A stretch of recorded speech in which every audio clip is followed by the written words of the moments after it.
Makadi hama dzangu, makadi zvenyu. Nyaya ndiri kuda kuti nditaure nhasi inyaya yeupenyu kana kuti yekudzidzisa vana. Handizivi kuti zvakakosha uye zvakanaka kuti mubereki, semubereki wese, rive jana rako kuti udzidzise vana. Inini handisi baba vakura stereki, uye handisi mwana, handisiri jaya, ndiri baba vari pakati nepakati. Handisi youth, handisati ndava kumadhara futi, ndiri pakati nepakati. Kuyouth handiendi, kumadhara handiendi, tongori pakati nepakati. Saka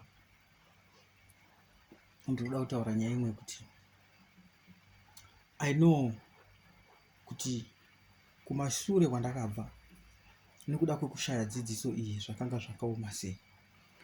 Kumashure kwandakabva nekuda kwekufunga kuti ndakangwara, pane zvanga zvakaoma. Regai ndibvise magirazi. Pane zvakandiremera zvakati kana ndichirangarira even ndiri panapa ndotogona kuona kuti pane pandakatadza kugohwesa penalty yandanga ndinayo nekuda kwekufunga kuti inini ndine njere. Izvozvo zvinhu zvakatadza kuwanikwa muupenyu hwangu, ende pakashayikwa vanhu vakadaro mukurarama kwangu nekuda kwekuti ndingati vakanga vasipo kana kuti nekuda kwekusaziva. But makore anoatira anawa ndinoshuva kuti dai zvanga zvichigona, tichiona maplatforms akawanda ekudzidzisa youth kana vana vechikoro vakatanga from form 2 zvichikuendera kuform 6. Izera iroro ndozera rakanyanyisa kuona mwana achiti ane 16 years atange kana 15 years atange kupinda muleseni iroro, kubva pa16 years kusvika pa23. I think ndo panotanga life yemunhu, ndo panototanga kutaridza hunhu. Ana ari musikana akangoti pa16 17 18 20 years ipapo akangokanganisa ipapo, zvitoreva kuti hunhu hwake hwatoenda musango. Vakomana ndizvozvo futi. So ndo pandakafeila ipapo kuti ndikwanise kuziva kuti ndiri kuenda kupi. Even now I just realize kuti why chakakonzera kuti ndisvike apa pandiri chii, inyaya yekuti ndakashaya dzidziso panguva iyi. Saka ndinoshuva kuti dai muchinzi muzvikoro musekondari pave nenguva yavanopa munhu anokwanisa kudzidzisa achinyatsoonera vana, achipa level yevana. Because kuchikoro kweyo each and every teacher vane 30 minutes dzavanopinda paleseni vachidzidzisa leseni iroro kuti mwana apase. But about life, kuoma kwezvinhu kunze uko havadzidzisi. Guys, kunze kunorema. Munhu wese anova baba anotozviziva, munhu wese akapedza chikoro anotozviziva. Upenyu hunorema. Vana vanoda kugarwa navo pasi vachidzidziswa. Ini ndine shungu kuti dai vana vachidzidziswa. Vana mai pamba padzimba, vana baba hatisina nguva yekudzidzisa vana vedu. Kana mwana angoti hapo, baba unongotarisira kuti kana ari musikana acharoorwa ndigwana mombe, kana ari mukomana achangoenda kwanoenda. Havasina nguva nekudzidzisa vana. Ini ndine shuviro yekuti tiwane nguva yekudzidzisa vana. Hazvina kumira zvakanaka wanzi mwana akaitiswa nhumbu kana kuti akaitisa mwana umwe nhumbu asina pekutangira, zvinouya zvese kumubereki. Ndo zvinopa kuti rudzi rwedu rurambe chingwapuwa, nekuda kuti hatikwanisi kudzidzisa vana kuti first before uite chimwe chinhu mulife mako, tanga washanda, tanga waitawo ichi neichi neichi. Chinhu chinonzi kurara nemukadzi kana kuti chinhu chinonzi kurara nemukomana is not a lesson, kana kuti is not like hachisi chinhu chinotaridza kuti wava munhu muhombe. Hachisi chinhu futi chakanaka kana kuti chakakosha zvikuru kuti unofanira kungochiita once wangoti wapedza chikoro, kungoti wangopedza chikoro kuti ndonguva yekuti tichirega ndichitotanga. Hazvisi chinhu, it's not a lesson. Hazvina kana maturo, because unogona kutongorara nemunhu wopiwa chirwere kana kuti wopiwa mwana kana kuti woitisa mwana. Once waitisa mwana kana kuti waitisa mwana, then life yako haisina kwayakananga. Saka chaunofanira kuita chinobatika inguva yekuzvipa nguva nelife yako, kuziva kuti now this is the right time kuti ndichiva baba, this is the right time kuti ndichiva mama. Kana usati waziva izvozvo zvinhu uchiri mwana, saka izvo zvinhu zvatoda kudzidzisana. Kana mwana asati akwanisa kudecide kuti nawo ndakuda kuroora achiri mwana, kana asati akudecide kuti nawo ndakuda kuroorwa achiri mwana, mazvinzwisisa. Saka nyaya ndikuti ndekuti let's teach our children kuti vazive kuti you have to decide, you have to kutanga kufunga kunzwisisa kuti now I have to, regai ndichite vababa, regai ndichite vamai. Tine generation iripo inobva kuma 95 kusvika pazuva ranhasi, 95 to 2000, regai nditi 93 to 2000. Pane mvana dzakawandisa dzakaitika ipapo. Pane vana vakaitiswa nekuda kwekuti vana ivavo vakaitiswa nekuda kwekuti havana kudzidziswa. Plus vana vakafunga kuti kana ndikangorara nemunhu, kana ndikararwa zvese zvataridza kuti ndakura, kana kuti ndabuda zamu, kana kuti mukomana ane saini yaanofunga kuti kana ndadai so ndamukoma ndamurume, then things are fine. Izvozvo zvinhu zvinotokonze, zvinotouyisa urombe, zvinotouyisa urombe huzhinji huri kurudzi rwechitema ruri kuvanhu vazhinji. Futi munhu akadaro vanhu vanofanira kudzidziswa, vanofanira kudzidziswa kuti life chii chakakosha mulife. Life is not all about ndava nemukadzi, ndaroora, ndava nevana. That is not life. Life is not all about ndava nemukadzi, ndava nevana. What next pavana ivavo? Yes, you are poor, you don't have nothing muupenyu hwako, wamanyira kuroora, wamanyira kuroorwa, moita vana 5 within 5 pa 6. Ndoda kuti vana vanoitwa 5 within less than 10 years. Vana munhu anenge ava nevana 5. Vana ivavo havana future. Why? Because background yavo iri poor. Ndoda kuti tikudze, to make your house strong unofanira kutanga kugadzira foundation yakasimba. Saka foundation yako kana isina kusimba, haukamu kuti mudhuri usimbe. Nekuti kana mudhuri ukasimba, foundation isina kusunga, zvakangofanira kuti nyimba ichanyura pasi kana mvura ikanaya. Saka foundation ikasimba, mudhuri ukadi zviri nani.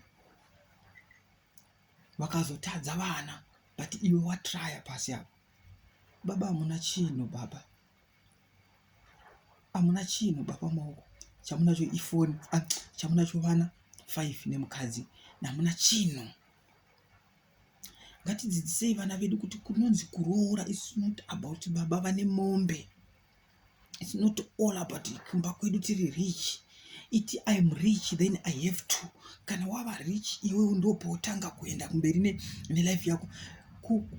Kuenda mberi nelife is not all about my parents vane fuma, vane motikari, vane machichi, vane mabusiness. No, work for yourself, for your future. Kana watanga kushanda iwe uchigadzira upenyu hwako kuti uende kumberi, then you can start to make your own thing. Utanga kuita zvinhu zvako, ndopotanga kuti uite family. Wamanda chinira kurara nemukadzi kana kurara nemurume saini yekutaridza kuti wakura. That is nonsense. It's nothing. Hazvina kana maturo.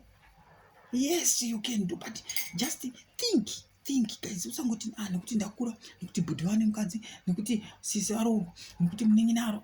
No. Mirira nguva yakanaka, iwe shandira kuti uite something, kuti pachauya mukadzi wako. Ndo zvinhu zviri kunetsa. Vana vari kuroorwa nemunhu asina chinhu. Unoziva mwana iye, inini ndikaroora mwana ndisina chinhu, mwana iye ndiri kumutora kunomisa pamba baba. Panguva yandinomisa pamba pababa handina kana pekutangira. Mai vangu vakatuka mukadzi wangu, vakamudichira vakaenda. Mukadzi wangu inini handikwanisi kumutevera mukadzi nokuti handina chinhu. Saka chinhu chinofanira kuitwa iko zvino, munhu ngatange kuva nesomething chokuti even kana uchizoti ndaroora une backup yaunoziva kuti even vabereki vangu vakandinetsa, chinhu vakandituka, even vakandidzinga pambai, ndinonoita imusha wangu, ndinonovaka pangu, ndinonogara pangu. So hauna chinhu.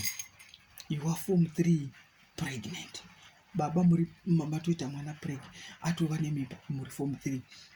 Ndiudzei kuti kana mukanodzingwa pamba iwe uchingori nemabhuku ekuchikoro, form 3C, ndiudze uri muform 3C mumatofo, mumitisana mese imomo. 1 2 mangosenga zvimabhegi zvemabhuku, hamuna chinhu, hamuna kana hembe yamakambozvitengera, mamitisana. muchinosvika kumba mai vako vakakunetsa kuti mukadzi wako yakadai mukadzi akaenda unomutevera here? Uchimutevera unochida kumuisa kupi? Unei? Tiri tatokonzera umvana kumwana wani, iwe watova baba varombe. Saka ngatidzidzisei vana kuti vakomana, mwana ngaatange kufunga zvakanaka, kudzeya kuti now I want to be a father, I want to be a mother. Ndakuda family yangu. Chinhu chinopa kuti atange kufunga that line chinopa kuti atange kunzwa kuti ndakuda kujamba line ichi, ngaatange kuva settled mupfungwa, akure pfungwa dzatanga kumoldeka, akure apedza chikoro even wapedza paform 4 but chiita 2 years kumberi kweform 4 ikoko kuti maybe uchienda kubasa uchaita chiya, usina mari kuenda form 5, usina mari kuenda college, usina mari kuti wagumira form 4 yo, gore raunga uchifanira kuenda form 5 do something, maybe ndakunotsvaga basa. Gore raunga uchifanira form 6 ita something futi, enda futi kunotsvaga 2 years. It's better. Unenge wava nani, unenge wakunzwisisa kuti ndakabva kuchikoro gore rakati zvina wai better, ende unenge wava nepekutangira, watomboshanda. Vomana wakamira kubhadharwa school fees, wakuitisa mwana, wakamira kubhadhariswa school fees, wakuitiswa mwana, unonanga kupi? Murudzi rwedu ruri kukonzerwa kuva puwa, uri murudzi rwedu. Ndakuudza secret, hupoorness huri mukati merudzi rwevatema ruri kukonzerwa nekuda kurarana. Ndoda kukuudza ndo chinhu chinoitika, kuda kurarana ndo kunokonzeresa hupuwa huri kunyanyisa mukati memunhu wedu, because hauna nguva yekushandira upenyu hwako. Zvausina nguva yekushandira upenyu hwako, wakuda magirlfriend, wakuda maboyfriend. The moment uchiita izvozvo, wakutoitisa vana, mwana wevanhu wakuita mwana, matova nefamily, hamuna chavatanga kuita.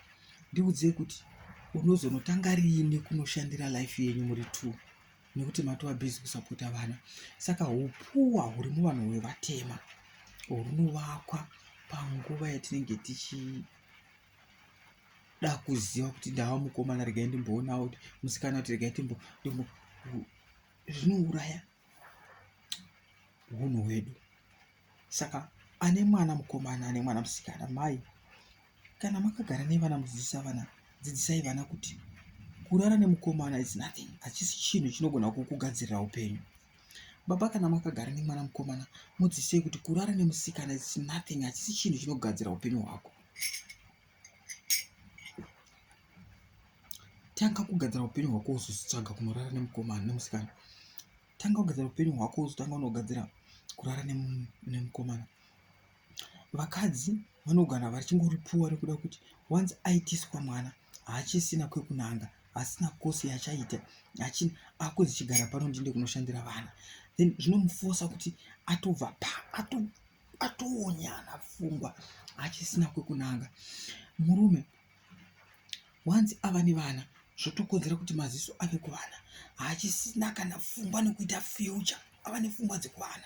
Mwana adzimba kuchikoro, mwana unoda bhurukwa, Juni wasvika unoda matracksuit, chichi zvese pfungwa dzava ikoko. Uchingonoti dari Juni patova nenguva yekuti kumusha kunoda kurimwa, panoda mifudze, panoda mafertilizer, panoda mbeu. Uchingobva ipapo chinoda December, panoda mbeu. Uchingonoti uchinoti unotanga kubhadhara vana chikoro panoda Juni. Saka regai, mirirai vana vechiduku, tipei nguva vanhu vakuru, tikudzidzisei, mirirai kuti utange kuita mukadzi, tanga waenda kubasa.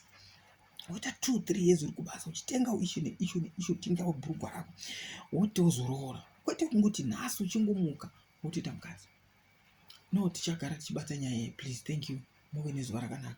Tichagara tichibata, ndinokumbira kuti dai tichiwana nguva tichidzidzisa nyaya zvakasimba, dai tichiwana maplatforms okuti ndikwanise kutumira meseji isvike kuvanhu vese. Please send this message to everyone, every group, everyone anonzwa meseji. Send. Comment on my YouTube channel. Zita nonzi Godwin C Chipinge, Godwin C Makumbe. Comment, please subscribe, comment, share, like my YouTube channel, Godwin C Makumbe. Facebook, Godwin C Makumbe Facebook page. Instagram, WhatsApp, WhatsApp munondibata futi. Namba pese kuma platform ese wanoonekwa namba dzangu dziripo.